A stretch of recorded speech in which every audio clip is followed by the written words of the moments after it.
자, 우리 이번 시간에는 171쪽 가보시면 여기 전자세금계산서죠. 자, 그래서 이제 세무 행정에 대해서 좀 생각해 보면 좀 약간 혁명적인 거. 아까 얘기했었습니다. 세금에서 원래 내장하다가 월합계 세금계산서 이렇게 해가지고 우리 두 장 있죠? 합계표 제출하는 거. 원래는 이제 내장하다가 두 장으로 바뀐 거. 이렇게. 그래서 세금계산서를 이제 네 장 발급하면 두 장은 이제 공급받는 사람한테 주고, 그 다음 내가 이제 두 장 가지고 있다가 한 장은 정말 가지고 있고, 한 장은 세무서 제출. 마찬가지로 매입한 다음도 세무서 제출. 크로스 체크. 자, 그래서 이거를 누가 그냥 합계표만 제출하자. 세금계산 합계표. 아이들 내서 두 장 바뀌었다. 이것도 혁명이죠. 이렇게. 그 다음에 세금 계산들을 어떻게 하자? 전자적으로 하자. 그럼 이게 이제 등장한 이유는 뭐냐? 원래 이제 부가세에 예를 들어가지고 이제 이익이 확정 신고는 1월 1일서부터 1월 25일까지 해야 됩니다. 그럼 우리 1월 한 2, 3일 새해 된 다음에 이렇게 와가지고 일을 하면 되는데 대부분 이제 세무사 사무소 이제 직원분들이 어떻게 하냐? 1월 1일부터 한 1월 10일까지는 쉬고 있어요. 일을 안 하고 있어요. 왜 안 하고 있냐? 바쁜데 이유는 뭐냐면 매입 매출이 확정이 안 됐다. 그러니까 뭐냐면 원청업체가 있습니다. 거기서 세무사 얼마 이제 발행해 달라고 이제 이거를 쉽게 말하면 금액을 정해줘야지만 이게 끝나는 거예요. 그래서 원래는 아까도 얘기했었습니다. 물건을 보낸 다음에 뭐 반품되거나 뭐 하면 마이너스 해야 되는데 그냥 그거 안 하는 거예요. 또 영세율 같은 마찬가지고 이렇게 세금계산서 있으면 야 그거 찢어. 다시 할 테니까 뭐 이런 식으로. 그러니까 얼마든지 이게 조작이 좀 가능하다는 뜻이에요. 또는 사후적으로. 그게 무슨 말이냐면 거래가 이렇게 있었는데 한 4년쯤 지난 다음에 세무조사 나와요. 자, 이때 뭐 하다 보면 야 우리 그때 거 세금계산 한번 좀 만들어 보자 뭐 이럴 수도 있고요. 그래서 원천적으로를 배제하자, 방지하자. 그래서 지금 만든 게 뭐냐면 전자세금계산서예요. 전자. 그러니까 얘는 세금계산서를 이제 뭐냐면 공급자, 공급받는 자만 서로 이렇게 주고받지 말고 국세청에 전송하라고요. 그러면 국세청에서 그걸 데이터 관리하겠다. 그래서 원래 제가 말씀드린 것처럼 세금계산서는 추가 발급밖에 없어요. 이렇게. 그러니까 원래 거를 소멸시키면 안 된다. 그러니까 원래 있었고 그게 이제 반품이 되면 마이너스 해야 되잖아요. 원래는 이제 그렇게 해야 되는데 그냥 찢어버려. 최초 거를. 그러니까 아까 우리 한 것처럼 원래 게 1000이 있었어요. 근데 이게 이제 무효가 됐다면 이게 마이너스 1000을 끊어야 됩니다. 근데 뭐라 하냐? 야, 그냥 그거 찢어. 처음부터 없는 걸로 하자. 뭐 이런 식으로 많이 했단 말이에요. 이렇게. 그거 안 된다. 지금은 전자적으로 이제 얘를 관리하겠다. 자, 문제는 뭐냐면 이런 겁니다. 이 전자세금계산서가 근데 전자기기 등을 잘 다뤄야 돼요. 그러니까 쉽게 말하면 공인인증서, 뭐 계좌이체 이런 것들을 잘 해야 된다. 그래서 나이가 드신 분이 있어요. 뭐랬지, 구멍 가게, 수포 조그마한 거 이렇게. 그래서 이런 분들한테 이걸 하는 게 과연 맞을까? 그래서 결론은 뭐냐? 이제 현재는 이제 과도기인 거예요. 그러니까 궁극적으로는 다 전자적으로 가야 됩니다. 그러니까 우리가 요새 키오스크 싫어하는 분 많습니다. 아니, 가서 나 여기 메뉴 뭔지 모른다고요. 그러니까 물어봐서 여기 제일 맛있는 게, 그러니까 대부분 나이 드신 분들이 여기서 제일 맛있는 게 뭐예요? 그냥 그거 주세요? 맛있는 거 이름 몰라요, 그냥 그거 주세요. 이렇게 얘기를 많이 하는데 키오스크 막 골라야 돼요. 거기다 뭘 추가하래요. 잘 모르겠다고 이렇게. 그래서 아무튼 요거 저 같은 경우도 뭐 어디 가면 제가 주문할 일 거의 없습니다. 왜냐면 와이프가 다 하니까. 그래서 제가 항상 이게 먹고 싶으면 2개 시키라고 하고 먹다 남으면 제가 먹으면 돼요. 이렇게 항상 이런 식이다 보니까 메뉴 잘 모르겠습니다. 이렇게. 근데 아무튼 키오스크 이런 거 있어가지고 싫어하는 분도 많다. 그래서 여기 전자세금계산도 마찬가지 이것도. 그래서 현재는 과도기. 근데 뭐냐면 법이 너는 능력이 되니까 무조건 전자로 해야 되고 개인의 경우 원래 3억 원이었어요. 근데 이거를 계속 금액을 줄여가지고 지금 이제 8천만 원. 더 낮추려고 이제 계속 하겠지 이렇게 해가지고. 그래서 무조건 이제 개인도 전자적인 걸로 전자세금 발급을 의무화시키려고 하는데 현재 아직까지는 그냥 종이. 그리고 이게 8천만 원이 넘어가면 어떻게 되냐? 국세청에 연락이 옵니다. 이제부터는 세금계산도 종이로 하지 마시고 전자로 하셔야 돼요. 이렇게 이제 안내 문구가 온다. 마치 우리가 과세용 변경될 때도 안내 문구가 와요. 이렇게. 그런 것처럼. 자, 아무튼 기억해야 될 건 이거예요. 법인은 무조건 전자세금계산서만 발급돼야 된다. 이런 뜻이고. 그다음 개인의 경우에는 여기 있어요. 직전 연도 사업장별 재화용 공급가액입니다. 그때 중요한 건 면세를 포함해요. 그러니까 얘가 어느 정도 규모인가를 알고 싶은 거예요. 그래서 과세분만 말고 면세까지 다 포함시켜가지고 아무튼 8천만 원 넘어요. 이런 개인 사업자도 무조건 전자세금 계산서를 발급해야 된다. 근데 발급하고 다 뭐냐? 발급 명세를 발급의 다음 날까지 전송. 여기 보면 그날 하면 되지 않습니까? 했는데 이게 밤 11시 뭐 59분 58초에 발급됐어요. 그리고 국세청에 전송되는데 갑자기 날짜가 지난 거예요. 그럼 뭐 가산세? 이런 곤란하지. 그래서 얘를 발급일의 다음 날까지. 그러니까 지금은 발급과 동시에 그냥 국세청에 전송하라 이런 뜻이에요. 근데 여기다 다음 날 한 이유는 뭐냐? 혹시 이제 심야 거래 이런 게 있을 수 있으니까 이걸 만들어 놨다. 그 다음에 이렇게 전자적으로 하면 좋은 점이 뭐냐? 여기 있어요. 매출 매입처별 세금 합계표가 있잖아요. 요거를 당연히 제출하지 않아도 왜요? 왜냐면 국세청에 다 데이터가 남아 있으니까 제출할 필요가 없다. 또 5년간 세금 계산서 보존 의무가 다 면제된다. 상당히 좀 편리하다.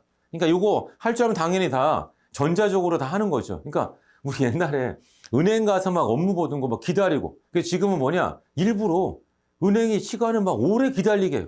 왜? 다 인터넷 뱅킹 등을 다 알아서 하게끔 이제 구조를 만들어 놓고 자동이체 다 걸어 놓게끔 그죠? 그러니까 사실은 은행에서가 이제 창구가 점점 줄어들 수밖에. 그러니까 다 이제 전자적인 걸로 바뀐다고 보시면 됩니다. 아무튼 발급 기간이 있다.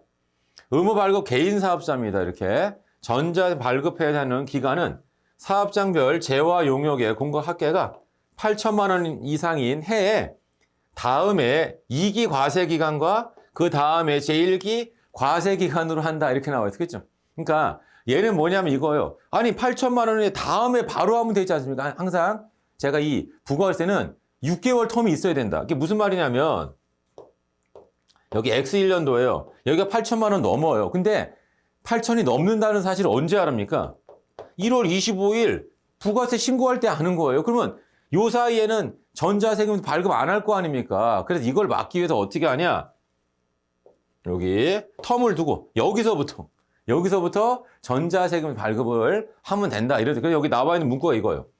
사업장별 재화 용역의 공급과의 합계가 8천만 여기 8천만 원 이상이 됐어요. 그죠? 그럼 얘는 대상이 돼요. 근데 그거를 다음 연도 제2기 과세 기간 여기서부터 하는 거예요. 여기서부터 하고 싶어도 못 한다. 왜? 그 사실을 알지 못하기 때문이다. 이런 뜻이에요. 그래서 아무튼 요거를 잘 기억해 두시고 여기 관할 세무서장은 개인 사업자가 그러니까 법인은 무조건 다 전자가 되는 거니까 상관이 없고 전자세금 계산 의무 발급 개인 사업자에 해당하는 경우에는 전자세금 계산서를 발급해야 하는 기간이 시작되기 1개월 전까지 그 사실을 개인 사업자에게 통지를 해줘야 된다. 이런 뜻. 당연히 이게 우편물 또는 뭐 카톡 등으로 이렇게 통지를 해줘야 된다. 이런 뜻이에요. 요거 보시고. 자, 이제 그 다음입니다. 그 다음 보시면 여기 영수증 있죠, 영수증. 영수증은 이제 중요치 않아요. 왜냐면 얘는 부가세법상 이제 적격 증빙이 아닌 거. 이게 영수증이에요. 이렇게. 영수증이란 필요한 기재사항 있죠? 공급자, 공급받는 자, 작성연월일, 공급가의 세. 여기에서 공급받는 자하고 부가세액을 따로 기재하지 않는 약식의 약식. 이렇게. 근데 중요한 건 뭐냐? 얘는 여기처럼 매입세 공제가 안 돼요. 그래서 의미가 없다 이런 뜻입니다. 그래서 여기 영수증 발급 사업자인데 다음 사업자는 세금 발급 의무가 면제된다. 아까도 했죠, 소매요. 어차피 이 사람들은 최종 소비자를 대상으로 한다. 그러니까 세금의 발급 자체가 필요가 없다. 또 있어요. 여기 미용 욕탕. 아까도 얘기했었죠. 이건 최종 소비. 여기는 처음부터 세금이 안 돼요. 그러니까 혹시 이런 데다 법인카드 긁었습니다. 매입세 공제된다 안 된다? 당연히 안 된다. 참고용으로 기억을 해두시면 되겠습니다. 이렇게. 아무튼 이게 발급 의무 면제 대상이 된다. 그 다음에 여기 영수증 발급 배제 이렇게 나와 있어요. 자, 얘는 무조건 세금 계산서를 발급을 해야 되는데 걔는 뭐냐 이거예요. 자, 공급받는 자가 사업자가 된다. 그죠? 뭐냐면 개인, 최종 소비자가 아니고 사업자일 수 있어요. 그 사업자 등록증을 제시하고 발급을 요구해요. 아이고, 저는 여기 영수증 발급이니까 세금 발급 안 해도 되니까 면제되니까 안 하겠습니다. 안 됩니다. 그럴 때는 해야 된다. 이런 뜻입니다. 그래서 이런 게 예를 들어서 음식점에도 술이 떨어졌어. 원래는 주류상에서 무조건 술을 사와야 됩니다. 근데 갑자기 뭐 술이 떨어지거나 막 해요. 그럼 어떻게 하냐? 이제 가서 이제 뭐 술 같은 거를 사는데 그때 자기 사업자 등록증을 제시하면서 저 세금도 끊어주세요. 그러면 당연히 걔도 끊어줘야 된다. 뭐 이런 식이에요. 그래서 여기 소매업이라든가 음식점 뭐 이거 나와 있죠. 상대방이 사업자 등록증을 제시하고 세금 계산을 요구하면 한다. 대부분 다 뭐예요? 법인카드 있으니까. 긁으면 돼. 왜? 법인카드 다 매입세 공제가 되잖아요. 그러니까 이렇게 굳이 세금 계산서를 요구하는 이유가 뭐예요? 매입세 공제 받으려고. 근데 법인카드 다 매입세 공제돼요. 그러니까 여기서 세금 계산서를 이제 요구는 할 수는 있지만 그걸 하면 제정신 있는 사람으로 안 보는 거죠. 이렇게. 그냥 법인카드 긁으면 다 돼요. 이렇게. 자, 아무튼 요거. 원칙적인 거고. 자, 마지막으로 여기 보시면 대리납부가 있다. 대리납부. 이렇게. 자, 뭐냐면 다음 중 하나에 해당하는 자로부터 국내에서 용역 또는 권리를 공급하고 이렇게 쭉 나와 있어요. 뒤에 보죠. 여기 공급받는 자입니다. 이렇게 공급받는 자 이렇게 요거는 가로가 너무 길어 그죠? 그 대가를 지급할 때 대가를 받은 자로부터 부가세를 징수한다. 문장이 너무 긴데 내용은 뭐냐면 이런 겁니다. 내용은 이제 다음과 같다. 자, 우리 이제 대리납부라고 하는 것 자체가 뭐 이런 식으로 이제 생각을 하시면 됩니다. 자, 여기 외국인이 있다고 보겠어요? 그리고 내가 이제 뭐냐면 외국인한테 어떤 과세되는 재와 용역을 제공받는다 이런 뜻입니다. 이렇게. 근데 나는 쉽게 말하면 면세사업자예요. 나는 면세사업자. 이렇게. 그러면 중요한 건 뭐냐? 얘한테 얼마를 이제 내가 용역을 제공받았냐면 예를 들어서 1,000을 제공받았어요. 그럼 얘한테 원래 100을 줍니다. 그럼 외국인이 세무서에다가 100을 내고 가야 돼요. 근데 1,100을 들고 그냥 출국해도 국세청은 알 길이 없죠. 뒤늦게 알았어 이렇게. 그럼 이 쫓아가가지고 할 수 있냐? 안 된다. 그래서 어떻게 하냐면 이 사람이 얘한테 1,000만 주세요. 100을 대신 내라고요. 원래는 부가가치세는 뭐예요? 여기 공급하는 사람, 재와 용역을 공급하는 사람이 대신 걷어서 그게 바로 뭐냐면 거래 징수죠. 그래서 내야 된다. 하지만 그렇게 하지 말고 네가 얘를 대신해가지고 내란 말이야. 이게 다 대리납부. 자, 그래서 내용을 잠시 한번 보겠습니다. 자, 다음 중 하나에 해당하는데 그냥 여기 보세요.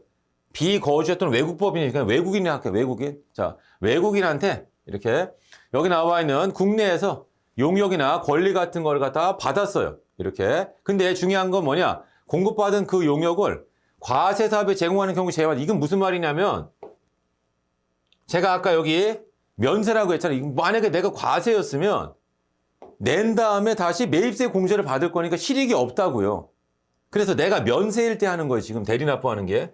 과세일 때는 하지 않는다. 그래서 매입세액이 공제되지 아니하는 용역 등을 공급받는 경우 포함 이렇게 나와 있죠. 이 경우에는 그 대가를 지급할 때 대가를 지급받는 자로부터 부가가치세를 징수를 해야 된다. 그 얘기가 뭐냐면 그거 주지 말고 그냥 내가 대신 내야 된다. 이런 뜻입니다. 그 다음에 여기 사업 양수인의 대리납부도 이미 한번 설명을 드렸다. 이런 뜻이에요. 자, 뭐냐면 자, 여기 보시면 요것도 지원, 요거랑 이제 똑같은 개념인데 여기다가 그림을 한번 그려보겠습니다. 여기가 양도인이 있고 여기 양수인이 있어요. 여기 세무서가 있다. 이렇게. 자, 원래는 포괄적 사업 양수도예요. 그럼 얘는 부가세보다 공급으로 보지 않는다. 자, 원래 뭐라 그랬어요? 아까 한 걸로 하면 숫자 100억에 양도했어요. 110억을 받은 다음에 10억을 내고 10억을 매입세 공제받는다. 우리 이렇게 하지 말고 처음부터 그냥 얘는 부가세는 공급으로 보지 말자. 100억만 주란 말이에요. 이렇게. 근데 중요한 건 뭐냐? 전제 조건은 사업의 포괄 양수도가 돼. 포괄 양수도.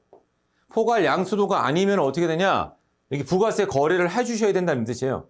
그래서 아까 얘기한 것처럼 만약에 10가지 조건 중에 내가 9가지는 충족하고 포괄 양수도 한 가지를 충족 못하면은 포괄 양수도가 아니에요. 그래서 혹시 이렇게 뭐 깨림직한 게 있으면 야 그냥 그러지 말고 우리 원래 정상적으로 부가세 거래를 보자. 근데 문제는 뭐냐? 얘한테 110을 줬을 때 얘가 들고 튈 수가 있어요. 부가세 신고 안 하고. 그래서 어떻게 하냐면 이 사업 양수인이 양도인을 대신 냅니다. 마치 요거처럼. 일부러 요거 안 주었어 이렇게. 그죠? 우리 외국인한테 이거 여기 대리납부하는 거 여기도 여기 양수인이 대리납부할 수 있다. 그래서 읽어보겠습니다. 자, 사업의 포괄 양도에 따라 사업을 양수받은 자는 그 대가를 지급할 때 대가를 받은 자로부터 부가가세 징수해서 대가를 지급한 날에 속하는 다음 달 25일까지 사업장 관할 세무서장에게 납부해야 한다가 아니에요. 납부할 수 있다. 얘를 납부할 수 있다. 이런 뜻이에요. 이렇게. 그래서 원래 아까 얘기한 것처럼 사업의 이제 포괄 양수도는 얘는 공급을 보지 않아요. 근데 포괄 양수도가 안 된다. 그럼 얘는 공급으로 해야 된다. 근데 중요한 건 뭐냐면 얘를 돈을 줬을 때 신고 안 할 수 있어요. 주지 말라고요.